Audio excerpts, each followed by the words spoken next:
Yan guys, isang magandang tanghali po sa inyong lahat. So paparating na yung bagyo mga kalapatids. Mag-aantay na kami, start na kami mag-abang. Third lap, Mabalacat, Pampanga, 378 kilometers. So ito na yung bagyo mga kalapatids. At signal number 1 na kami. Good luck sa mga may karera, sa mga may pitaw dito sa norte. Good luck mga kalapatids. Sana ay makapagpauwi tayong lahat. So nai-release na din yung mga ibon natin. At ito yung sitwasyon namin ngayon dito sa norte, signal number 1. Ayan mga kalapatids, at mag-aabang na tayo. Bro, ready bro, release. Release uncle. 6 ay 7:45 release. Mga idol.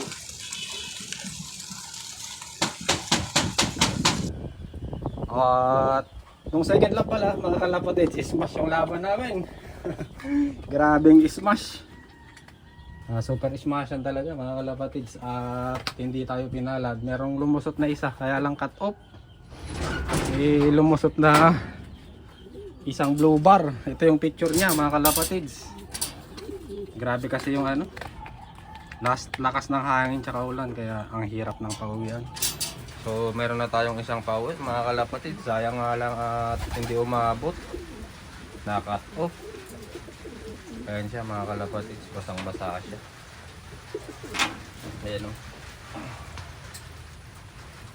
Ayan ang ibon natin. Hirap ang mga ibon.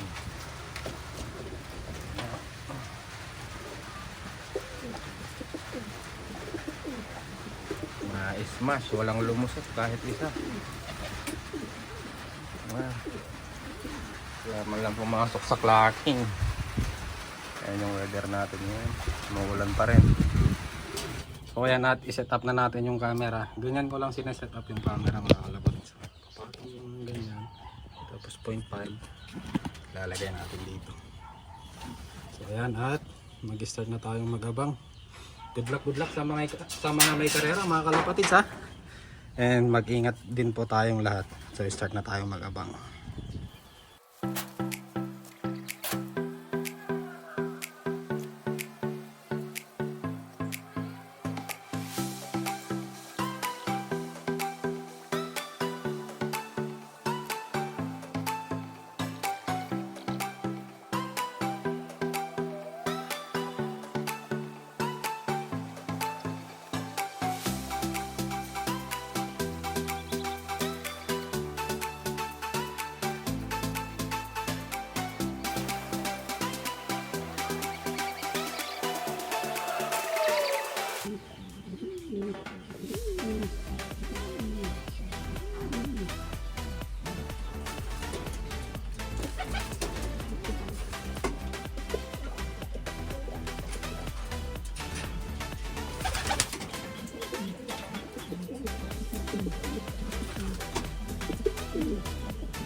Second bird.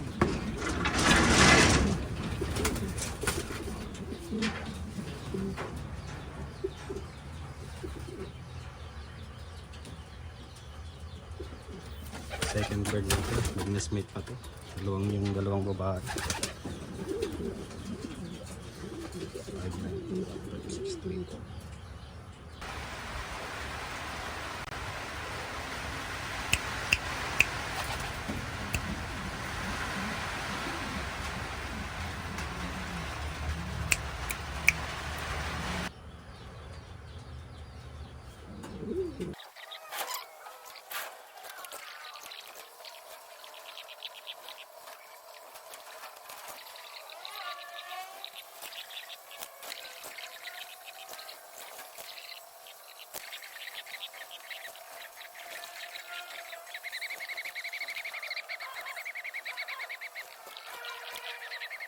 So as of 3:38 mga kalapatids, at bumuhos na yung malakas na ulan. So kukunin ko na tong cellphone. Medyo hindi na tayo mag-aabang kasi nauulan na tong cellphone. I mean, hindi na natin mabibidyohan yung pag-aabang natin. Pero sinarado ko naman to mga kalapatids, at nandun na ako. Pupunta na tayo dun sa bahay. Kasi doon lang ako naghihintay, oh. Uulan na tayo. So doon na tayo sa maghihintay. Silip-silipin na lang natin to. Kung sakaling may dumating, meron pa tayong 2 ibon. So sana makauwi pa yung 2 ibon natin, mag-debird sila, at malakas tong paparating na bagyo, mga 2 days daw siguro yung ulan. So mahihirapan na silang makauwi kapag hindi sila nag-debird. So hanggang dito na lang muna guys, ha. Update ko kayo mamaya kapag cut off na. At yun mga kalapatids, time check natin ay 4:57 na. So ang cut off natin ay 4:45. So dito sa PRPA mga kalapatids, only 2 birds clock. At swerte mga kalapatids dahil yung 2 nag-clock na ibon na yun ay sa atin mga kalapatids. Ito yung first bird, first clocker, Mabalacat, Pampanga. Ayan, tapos ito yung second bird mga kalapatids. Ayan, hindi tayo pinapahiya ng mga linyada natin. Ayan. So ayan, yung naging kwento natin mga kalapatids, ang hirap. Kasalubong natin yung PHA ay nakasalubong natin yung BBC, daming ibon. Na-smash tayo, nagulan, na-headwind na din tayo, pero awa ng Diyos mga kalapatids at nakapagpauwi pa tayo ng dalawa. So ayan yung maging kwento natin mga kalapatids. Dito ko natatapusin yung video ko. And may parating na bagyo mga kalapatids ha. Mag-ingat tayong lahat and God bless.